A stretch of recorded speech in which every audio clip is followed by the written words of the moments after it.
안녕하세요, 닥터조입니다. 살찌는 방법에 대해서도 좀 알려주세요. 제가 맨날 다이어트, 살 빠지는 방송만 하다 보니까 그러지 말고 살찌는 방법에 대해서도 방송 좀 해주세요. 여러분들의 요청이 정말 많았습니다. 인터넷에, 유튜브에 살 빼는 내용들이 압도적으로 많죠. 제 비디오도 그렇고, 이게 뭘 해도 살이 안 찌시는 분들, 살 빼는 것보다 훨씬 어렵죠. 정보도 부족하지만 주변에 또 많지 않기 때문에 이 외로운 싸움, 고독한 레이스를 펼치게 되는데요. 뭐 살이 안 쪄서 고민이야 라고 푸념해봤자 뭐래 미친 하고 친구들한테 욕만 먹고, 본인은 진짜 고민인데 어떻게 해야 되나, 패스트푸드 뭐 맥도날드 맨날 먹으면 되나, 권하지도 않지만 살 안 찌는 사람은 그렇게 해도 안 된다는 게 문제예요. 일단 더 어려운, 확실한 이유가 있습니다. 살찌는 건요, 인슐린 저항이라고 하는 우리 몸이 이제 정상적인 대사에서 벗어나서 지방을 축적하는 대사가 진행되기 때문에 생기는 건데, 대부분이 요즘 먹는 음식들 때문인 거죠. 그래서 그 메커니즘을 이해하고 그 스위치를 끄면 되는데, 이게 마른 분들의 경우에는, 살이 안 찌는 경우에는 타고나기를 대사가 높게 타고난 경우가 있기 때문에 그래요. 내가 능동적으로 해볼 수 있는 게 별로 없을 수가 있어요. 내가 개선해야 될 생활 습관이나 식습관이 별로 없는 경우가 있다는 거죠. 자, 그럼 포기하고 그냥 살아야 되나? 그건 아니죠. 살찌는 경우도 어느 정도는 타고나기를 그런 경우가 있잖아요. 어느 정도 성향이 있는 거라고요. 그렇다고 포기하고 그냥 살찐 채로 살아라, 우리가 그러지 않으니까 시도해 볼 만한 노력들이 있습니다. 근데 뭔가를 시도하기 전에 또 다른 문제가 있는 건 아닌지 확인해 볼 필요도 있어요. 기능의학의 핵심이 뭐예요? 개인의 이제 각자의 상태를 살펴보고 개인에 맞게 접근하는 거잖아요. 예를 들면 갑상선 항진이 있지는 않은지 확인해 보셔야 되고요. 그런 것들은 이제 병원에서 확인해 보면 되는 거고, 자, 그렇지 않고 병원에서는 다 정상이라고 하는데 나는 도무지 살이 찌지 않는다. 자, 그럼 시도해 볼 수 있는 건 두 가지입니다. 첫째, 음식 섭취량을 늘리는 거고요. 둘째, 근육 운동. 너무 뻔한가? 이 두 가지는 기본이에요. 다 해봤는데 그거 해봤는데 안 돼요 라고 하시는 분들 계실 수 있는데요. 그건 살찐 분들이 음식 양도 줄여보고 운동도 해봤는데 살 안 빠지더라 하는 거랑 다를 바가 없어요.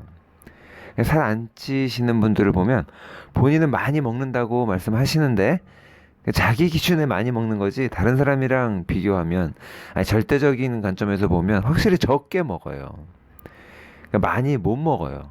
살찐 분들도 똑같긴 하죠. 자기는 정말 조금 먹는다고 말씀하시는데 옆에서 보면 야, 그게 조금 먹는 거냐? 막 웃는단 말이에요. 그래서 음식량을 이제 늘리는 건 기본이에요.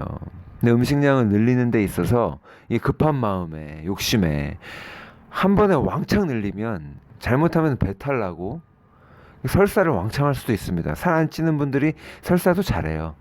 배탈까지는 아니더라도 갑자기 많이 먹으면 몸에 저항이 생깁니다.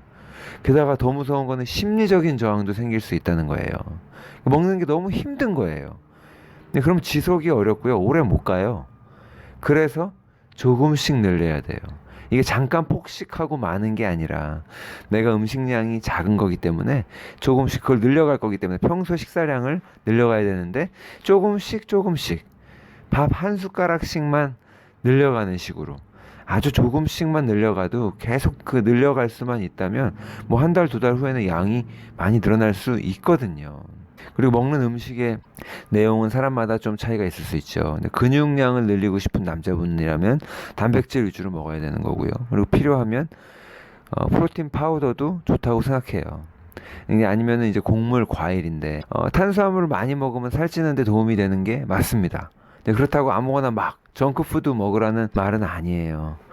체중 증가에 성공을 했는데 그게 전부 살로만 쪘다? 근육량의 증가 없이? 그럴 바에는 그냥 원래대로 마르게 사는 게 나을 뻔했죠. 이게 물렁물렁, 이게 물렁살만 조금 찌면 보기도 좋지 않지만 그 본인 입장에서는 여전히 성에 안 차고 말라 보이는 상태인데 마른 채로 그 인슐린 저항 생기고 당뇨병만 생길 수도 있단 말이에요. 말랐는데 당뇨래. 예, 그런 거예요. 그럼 뭐가 먹는 거는 뭐가 좋을까? 탄수화물을 드시되 설탕, 밀가루 같이 정제된 것들이 아니라 아니면은 뭐 콘시럽 같이 이런 게 농축된 것들이 아니라 자연 그대로의 스타치, 녹말이죠. 전분, 옥수수, 돼지감자, 고구마, 현미, 뭐 또 어떤 것들이 있을까? 그러니까 인터넷도 한번 찾아보시고요. 재밌잖아요. 찾아보시면. 그리고 또 같은 탄수화물이라 하더라도 이게 전분이 많으면 혈당을 갑자기 올리지 않고 서서히 올리기 때문에 당뇨나 대사증후군의 위험을 낮추죠. 그러니까 이왕이면 저항성 전분이 좋습니다. 이게 그린 바나나, 뭐 파파야, 망고, 그러니까 잘 익은 뭐 그냥 바나나 아닙니다. 그린 바나나예요. 예, 제 예전의 방송을 찾아서 들어보셔도 좋고요. 아래 링크가 있으니까. 그리고 또 근력 운동하는 거 잊지 마시고. 그래서 오늘 살찌는 방법, 예, 뭐 이렇게 속 시원한 방법이 사실 없어요. 예, 하지만 간단하게나마 좀 알아봤습니다. 감사합니다. 앞으로 환자는 둘로 나뉘게 될 겁니다. 환자혁명을 읽은 환자들과 환자혁명 책을 읽지 않은 환자들로 나뉘게 될 것입니다. 이 둘 사이의 차이는 대학생과 유치원생 정도의 수준 차이가 날 것이라고 저는 생각합니다. 본인의 질병에 대해서 어떻게 접근할 것인지, 남에게 내어 맡길 것인지, 내가 주체가 되어 의사와 함께 내 병을 치료하는데 적극적으로 가담할 것인지 차이가 날 수밖에 없을 것입니다. 병원 치료나 의사를 고르는 데 있어서도 한 단계 수준이 업그레이드 될 것입니다. 환자들의 이런 변화가 결국은 전체 의료의 질을 끌어올리는데 일조하게 될 것입니다. 앞으로 의사는 둘로 나뉘게 될 것입니다. 환자혁명을 읽은 의사들과 그렇지 않은 의사들로 나뉘게 될 것입니다. 환자혁명 책을 읽은 의사들은 말 그대로 슈바이처와 같이 질병보다도 치료보다도 환자들을 먼저 생각하는 그런 의사가 될 것입니다. 이 환자혁명이라는 책이 현대의학을 멀리하라고 하는 책이 아닙니다. 존경받고 있지 못하는, 그리고 환자들의 불신이 대상이 된 의료의 일부분을 점검하고 개선하고 필요하면 도려내자는 이야기를 하고 있습니다. 그래서 의료계가 현대의학이 다시 명예를 회복하고 환자들의 존경을 받는 기틀을 마련하는 기회가 될 것입니다. 실제로 이미 그렇게 하고 계신 의사 선생님들이 많이 계시다는 것 잘 알고 계실 것입니다. 그런 의사들이 많아지는 날이 오는 것을 꿈꾸는 것이 환자혁명 책입니다. 피스.